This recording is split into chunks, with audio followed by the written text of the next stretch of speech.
Netta posizione della Chiesa Agrigentina per la difesa dei cittadini nel diritto all'acqua. Scende in campo direttamente l'Arcivescovo Monsignor Damiano e lo fa con una nota in cui sottolinea di essere partecipe, unitamente a tutta la comunità religiosa, della grave crisi idrica della città e del territorio che mette a dura prova la vita della gente con un servizio idrico inadeguato.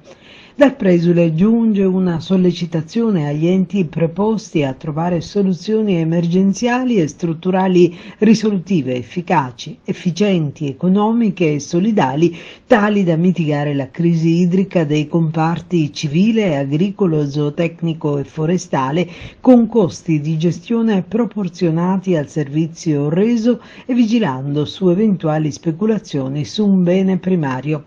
La nota si conclude con una esortazione a partecipare al corteo che si svolge oggi e non manca di evidenziare la necessità di rivolgere una preghiera al Signore affinché tutti sentano viva la responsabilità sociale del servizio alla persona e del bene comune in una continua ricerca della giustizia e mandi il dono della pioggia.